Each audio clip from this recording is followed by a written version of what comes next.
Have you ever wondered how electricity travels hundreds, even thousands of kilometers from a power plant to your home, without losing all its energy along the way? And how does it arrive safely at just the right voltage for your phone charger or TV? The answer lies in one of the most important inventions in electrical engineering, the transformer. Today, we're going to do a deep dive into the world of transformers. We'll cover what they are, who invented them, how they work, their different types, and their real-life applications.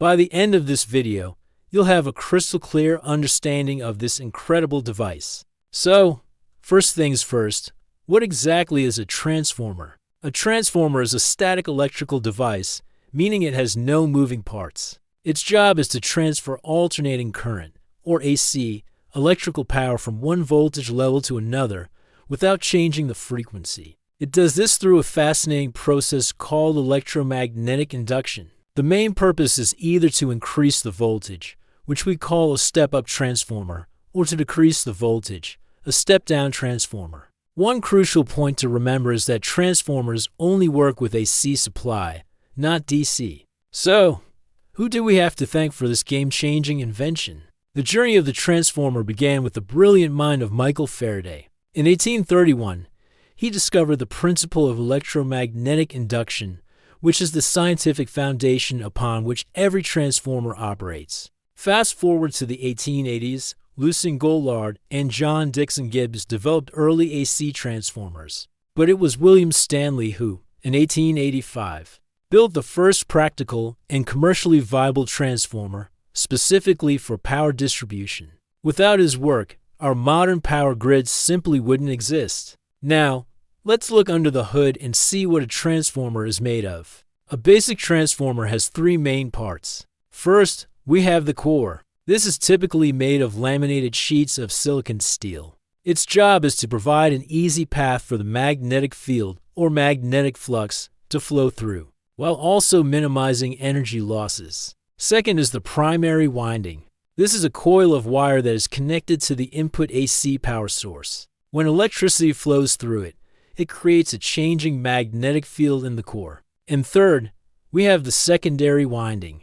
This is another coil of wire that is wrapped around the same core. It's not electrically connected to the primary winding, but it picks up the magnetic field from the core. This is where the output voltage is generated and sent to the load. This brings us to the working principle. How does it all come together? As I mentioned, transformers operate based on Faraday's law of electromagnetic induction. Here's the step-by-step process. First, an AC voltage is applied to the primary winding. This creates an alternating current, which in turn produces a constantly changing magnetic flux in the core. This magnetic flux then travels through the core and links with the secondary winding.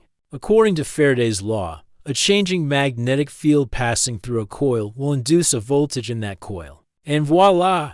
A voltage is induced in the secondary winding, allowing power to flow to whatever device is connected to it. The relationship between the voltages and the number of turns in the windings is simple but powerful. The ratio of the primary voltage to the secondary voltage is equal to the ratio of the number of turns in the primary winding to the number of turns in the secondary winding. This simple formula is the key to either stepping up or stepping down the voltage. This leads us to the two main types based on this principle: step-up and step-down transformers. A step-up transformer has more turns in its secondary winding than in its primary winding.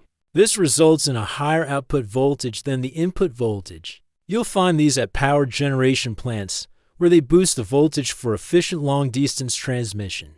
Conversely, a step-down transformer has fewer turns in its secondary winding than its primary. This decreases the voltage. These are the transformers you see on utility poles in your neighborhood, stepping down the high voltage from the power lines to the safe 130 or 120 volts used in your home. Transformers can also be categorized based on their physical construction. The two main designs are the core type and the shell type. In a core type transformer, the windings are wrapped around to limbs of a rectangular core. This design is easier to cool and is very common in distribution transformers. In a shell-type transformer, the core actually surrounds the windings. This provides better mechanical strength and protection for the windings, making it suitable for high-power applications. Beyond construction, transformers are also classified by their function. Power transformers are the heavyweights used in power generation stations and transmission substations. They handle very high voltages and massive amounts of power,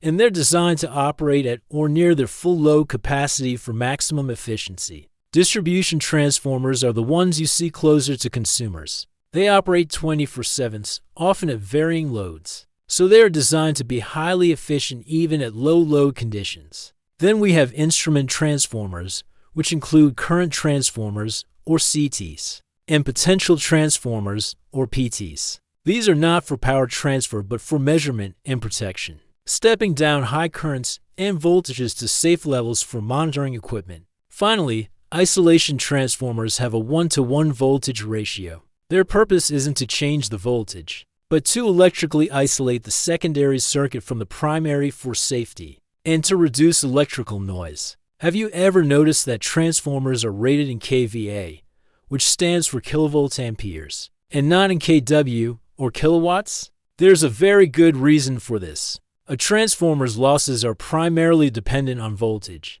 and current, not the power factor of the load it's supplying. The manufacturer doesn't know what kind of load you'll connect. It could be a purely resistive load or a highly inductive one. Since the power factor depends on the load, not the transformer itself, rating it in kVA, which is simply voltage times current, gives a true indication of its capacity, regardless of the load's characteristics. Transformers also come in single-phase and three-phase versions. Single-phase transformers are what you typically find supplying power to individual homes and small commercial loads, handling standard voltages like to 130 or 120 volts.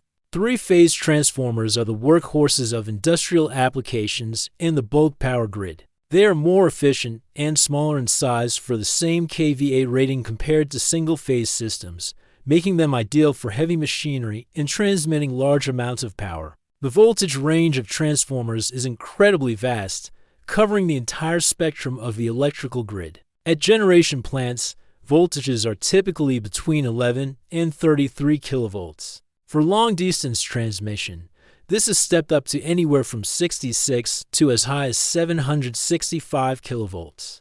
As the power gets closer to cities, distribution networks use voltages around 11 kilovolts, which is then stepped down to 415 volts for industrial use or 230 volts for your home. There's a transformer for nearly every voltage level needed. With all this power transfer, transformers generate a lot of heat.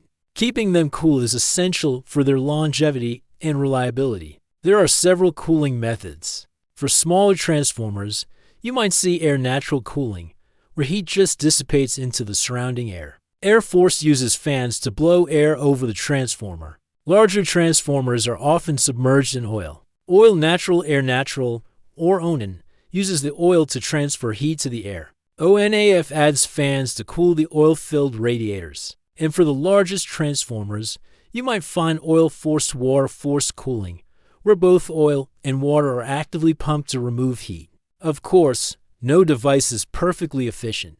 Transformers do have losses. There are two main types. Core losses, also known as iron losses, are caused by the alternating magnetic field in the core. These include hysteresis loss and eddy current loss, and they are present whenever the transformer is energized, regardless of the load. The second type is copper losses. These are due to the electrical resistance of the copper windings. These losses increase as the current, and therefore the load, increases. A well-designed transformer minimizes both types of losses to be as efficient as possible. So where do you see transformers in the real world? Everywhere. They are at power plants, transmission substations, and in distribution networks on poles and in green boxes. Industries rely on them to power heavy machinery. Railways use them for their electric trains. Even renewable energy systems like wind and solar farms use transformers to connect to the grid. And on a smaller scale, the little power brick you use to charge your phone